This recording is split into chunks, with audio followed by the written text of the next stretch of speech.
શ્રી વલ્લભાધીશ કી જય. પ્રસાદ લીધો છે ને? શ્રી વલ્લભાધીશ કી જય.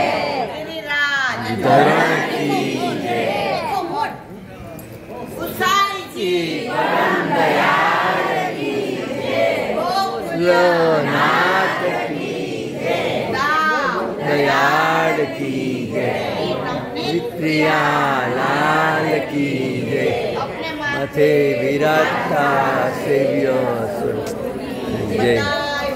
અને જય કરી જય શ્રી કૃષ્ણ. શ્રી કૃષ્ણ. હવે એક શબ્દ કોઈથી બોલાશે નહીં, વાત નહીં થાય. આમાં જે સત્સંગ આવે એ આખી દુનિયામાં મુકાય છે. ગુસાઈજી અહીંયા સાક્ષાત બિરાજે છે. ગોકુલનાથજી અહીંયા સાક્ષાત બિરાજે છે. આપણે જેવું જે બોલ્યા, મોર આવ્યો જોયો તમે? બધાય હજી વાંચ્યા ને. એટલે અહીંયા સત્સંગનો એવો પ્રભાવ. આ છોટી ગોકુળ છે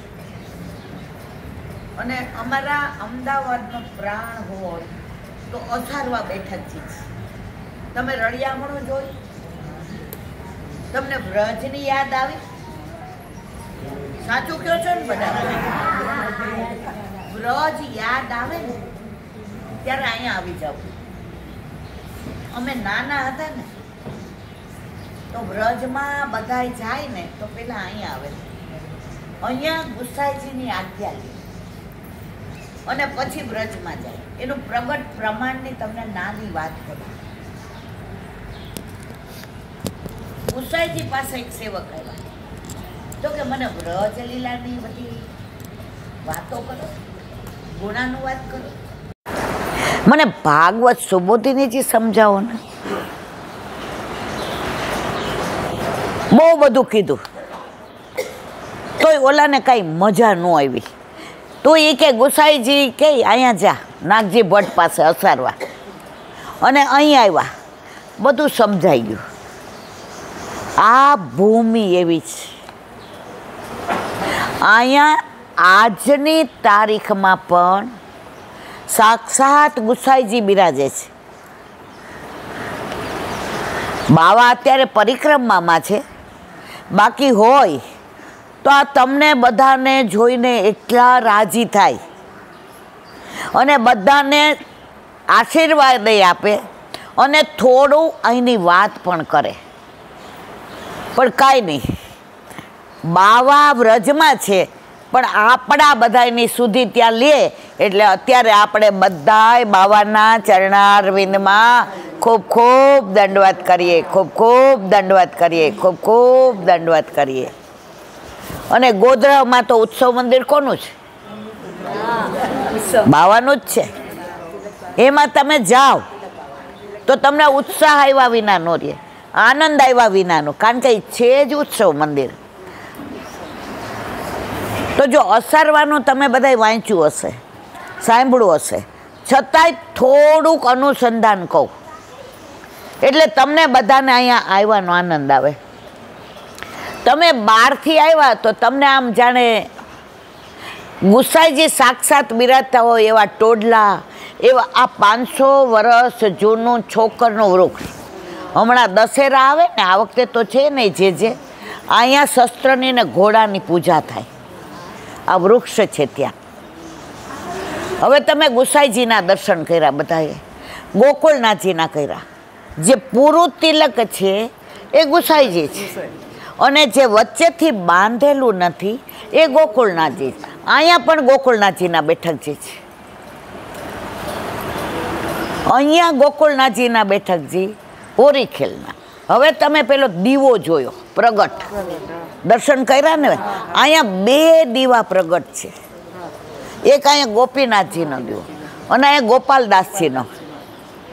હવે ગોપાલદાસજીનું કેમ? તમે બધાય જાણો છો. વલ્ભાખ્યાન ગુસાઈજીને કોના મુખમાં દીધું હતું? ચરવિત્રાંબલ ગોપાલદાસ. એ કોના હતા? ભૈલા કોઠારીના જમાઈ અને પૂછ્યું. આ બધું તમે જાણો છો, એટલે હું 2-3 કલાક વાત નહીં કરું. તમારે બધાને ગોધરા પહોંચવું છે. પેલા મેં બેનને વાત કરી કે મારા ઘરે બધા આવો, પણ એ કે આટલા બધા. મેં કીધું હૈયું મોટું છે, કદાચ ઘર નાનું હશે, અને ઠાકોરજીની કૃપા એવી છે કે ઘરે મોટું છે, સમાઈ જાય. પણ પછી મેં કીધું અહીંયા તો 5 વાગે દર્શન થાય. હવે તમે દર્શન કરીને આવો તો મારા ઘરે 6 વાગે, તમારે ગોધરા જવાનું. મેં કીધું ચલો, ગામને નથી ખસેડવું, રામ જ ખસી જાય. એટલે એક હું આવી ગઈ. બાકી અમારે તો રવિવારે સવારે અમારું આખું ફેમિલી સવારે અહીંયા 8:15 થી 9:15 હોય ને હોય. અમારું સર્વસ્વ અમારા ગુસાઈજી, અમારું સર્વસ્વ અસારવાના બેઠકજી. હવે તમે એ દર્શન કર્યા તો ગોપાલદાસજીને કાંઈ છોકરા નહોતા, એના ભાવથી દીવો દર્શન કર્યો બધાએ. હવે તમે ગુસાઈજીની બાજુમાં બહાર જુઓ તો જે ભાગવતનું પારાયણ કરતા તે ભાગવતજી છે. પછી તમે આ બાજુ ડાબી બાજુ જાશો એટલે ગિરિરાજ બાવા છે, સુંદર સ્વરૂપ છે. નો કર્યા હોય તો 6:30 હમણાં આરતી થાય ત્યારે કરજો. તો એ ગુસાઈજી એ ગિરિરાજ બાવાની સેવા કરતા હતા. હું તમને ટૂંકમાં એટલે કહીશ કે જો બધું જ વિવરણ કરીએ સવાર પડી જાય. તમારી પાસે છે ટાઈમ? મારી પાસે છે. સવાર સુધી કેટલા બેસશો આમાં? તો અમારે અહીં અસારવામાં કાંઈ ખામી નથી, પ્રસાદની વ્યવસ્થા થઈ જાય એવું છે. વાત કરતા હતા ત્યાંથી ને તેમાં ગોપીનાથજીના દીવાના દર્શન કર્યા. હવે એ બધા જાણો છો કે 2 મિનિટમાં ટૂંકમાં કહી દઉં. ગોપીનાથજીનો દીવો વલ્લભના 17મી નહીં પણ 14મી પેઢીએ ગોપીનાથજી થઈ ગયા. એ સંજીવની વિદ્યા શીખતા હતા. અને સંજીવની વિદ્યા એટલે શું? મરેલા હોય એને જીવતા કરાય. હવે એવી સરસ શીખે અને બહાર આવે ને કોઈ કબૂતર કે મરી ગયો હોય ને એની ઉપર અજમાવા જાય તો ભૂલી જાય. આવું 2-3 વાર થયું. પછી પિતાશ્રીએ કહ્યું કે તને કેમ આવું થાય છે ખબર છે? એ કે ના. એ કે નટવરલાલની આજ્ઞા લીધી હતી? તો કે ના. આજ્ઞા લઈ અને સંજીવની વિદ્યા શીખા અને એવી આવડી ગઈ. હવે એનું પ્રગટ પ્રમાણ આ દીવો છે. એની વાત કરું. એ જમાનામાં 56 ભોગ ભાગ્યે જ થતા હતા. બાળકોય ઓછા ભૂતલ પર બિરાજતા હતા અને આપણા જેવા વૈષ્ણવ પણ ઓછા હતા મારા વાલા. એટલે એક કોઈક વાર 56 ભોગ થાય. આખા ગુજરાતમાં આ રાજનગર કહેવાતું, અમદાવાદ નહીં.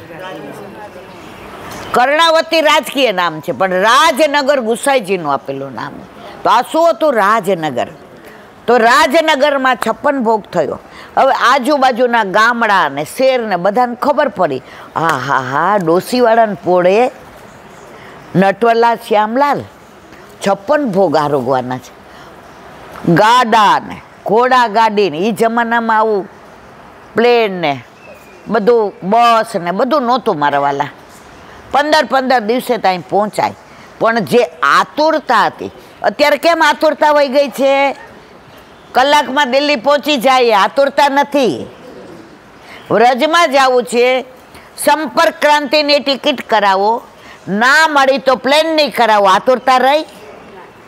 જ્યાં આતુરતા ન રહે ને, વિરહ ન રહે ને મારા વાલા, ત્યાં સંયોગનો આનંદ ના આવે. પહેલાના જમાનામાં લગ્ન થતા ને તો પાછું પગ કરવા દીકરી જાતી પિયર, અને આટલી વ્યવસ્થા નહોતી. પિયર બધાને એવું દેખાડે કે મને અહીંયા આવી છે તો બહુ ગમે છે, પણ મનમાં શું થાય? હવે જલ્દી તેડી જાય તો. જો બધા અહીં છે ને, આમાં કાંઈ બધાની વાત છે. એનું કારણ છે અંદર વિરહ છે કારણ સંયોગ થયો છે. જો લગ્ન ન થયા હોત તો આવો વિરહ થાત નહીં. તો મારા ને તમારા ઠાકોરજી સાથે અલૌકિક વિવાહ થયા છે મારા વાલા. પણ આપણને અત્યારે વિરહ કેમ નથી? બધું જલ્દી મળી જાય છે. ગોધરાથી 3.5 કલાકમાં આવી ગયા. થયો વિરહ? પહેલા તો ગાડામાં આવતા, રસ્તામાં ઊભા રહેતા, ઝાડ ગોતતા, પાણીનો સરોવર ગોતતા, નદી ગોતતા, ઠાકોરજીને ભોગ ધરાવતા. કોઈ વૈષ્ણવ ઠાકોરજી વિના નહોતા. અને 5-6 દી 1 અઠવાડિયે પહોંચે ને, હવે તો સવારે પહોંચી જશે વલ્લભ પાસે. અને એ વલ્લભને મળવાનું, વલ્લભની સન્મુખ થવાનું, વલ્લભના સાનિધ્યમાં આવવાનું, વલ્લભને નિરખવાનો, વલ્લભના જારીજી ભરવાનો, વલ્લભની એ બધી શૃંગારાત્મક વાતો સાંભળવાનો. આ બધો જે આનંદ હતો ને એ હવે ધીમે ધીમે તિરોહિત થાય છે. પણ આનંદ એ વાતનો છે કે છતાં પણ તમને ને મને બેઠક જવાનું મન થાય છે અને થાય છે. એનું કારણ એ છે વલ્લભે આપણા વિવાહ અલૌકિક ઠાકોરજી સાથે કરાવ્યા છે. વાત કરતા હતા દીવાની. હવે 56 ભોગ થયો. એટલી ગીરદી અમારે કાઠિયાવાડીમાં એવું કહેવાય, હૈયું દળાય. અહીંથી આમ હૃદય દૂર ન રહે, બધા ખીચા બટકાય. એમાં 6 વૈષ્ણવ. સમજા? બોલાય નહીં. હવે હોહા સારી વસ્તુની હોહા ન થાય, આવી વસ્તુની હોહા થાય. હવે એવી હોહા થઈ, બધા કે આ છોવાઈ જશે ને ઠાકોરજી છોવાઈ જશે ને આમ થયું. ગોપીનાથજી તરત પધાર્યા. સંજીવની વિદ્યા હતી ને એમની પાસે. આવીને થઈને દર્શન કરતા કરતા સુઈ ગયા. ઊભા થાવ. તરત ઊભા થયા. હે મારા વાલા, 56 ભોગ દર્શન કરવા માંડ્યા. અંદર ગયા એટલે દાદાજીએ કહ્યું, ગોપી તે આ શું કર્યું? તે તારી વિદ્યાનો ભલે સદુપયોગ કર્યો, પણ આ લોકોમાં ચમત્કાર ખબર પડશે ને તો અહીંયા મરદાના ઢગલા થશે. પુષ્ટિ માર્ગમાં ચમત્કાર નથી અને નથી. પુષ્ટિ માર્ગમાં સાનુભાવ છે અને એમાં પ્રગટ કરે રસ જાય. એનું પ્રગટ પ્રમાણ જે સત્સંગ વિડીયો સાંભળતા હશે મારો, એમાં 4 દી પહેલાં હરિરાયજી કૃત દાન લીલા મોટી સમજાવી હતી. કેટલાય સાંભળી હતી ને બધાએ?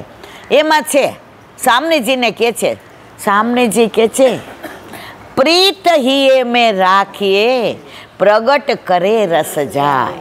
પ્રીત હિયે મેં રાખીએ પ્રગટ કરે રસ જાય. પ્રેમ બધાના મોઢે ગાવાની વસ્તુ નથી, જાહેરમાં પ્રદર્શન કરવાની વસ્તુ નથી. આપણે કોઈની યાર પ્રેમ થયો હોય ને મારા વાલા, ધ્યાન રાખીએ, ખબર ન પડી જાય, કોઈ જોઈ ન જાય, ઘરમાં બધાને ડાઉટ ન જાય. આને પ્રેમ કહેવાય. અત્યારે આપણે શું કરીએ, જરાક કાંઈક સાનુભાવ થાય, આટલું મોટું કરીને કહીએ ઠાકોરજી કે આપણા અંગતમાં આવે એમ. બરોબર, મને એમ કે આ વાત કોઈને કહેતી નહીં, પછી હું આને કહું કોઈને કહેતી નહીં. પ્રગટ કરે રસ જાય. વાત કરતા હતા દીવાની. શું કર્યું? આ વાત તો સાચી છે દાદશ્રી, દાદાજી મારી મોટી ભૂલ થઈ ગઈ ત્યાં અને એમના ભાવથી આ દીવો છે. અને આ દીવાના દર્શન કરો ને, તમે કાંઈ ન કહો ને એમને, એને બધી ખબર છે. કહેવાની જરૂર નથી, સાક્ષાત આ પ્રાગટ્ય છે. અને આ દીવો કેટલા વર્ષોથી છે, આજકાલનો નથી અને અખંડ છે. હવે પાછળ જો ગિરિરાજ બાવા, તમે રવિવારે સવાર આવો ને એના ઉપર વાંદરાય ઘણા હોય. વ્રજમાં જાઓ તો ગિરિરાજ ઉપર હોય છે ને. પોપટની ચારે બાજુ લાઈન હોય. અત્યારે આ કબૂતર સવારે પોપટની લાઈન હોય અને આ મોર તો તમારે ટેહું ટેહું ટેહું કરતા હોય. પાછળ બગીચો છે, એમાં ચોતરો છે. કરજો બધાય દર્શન.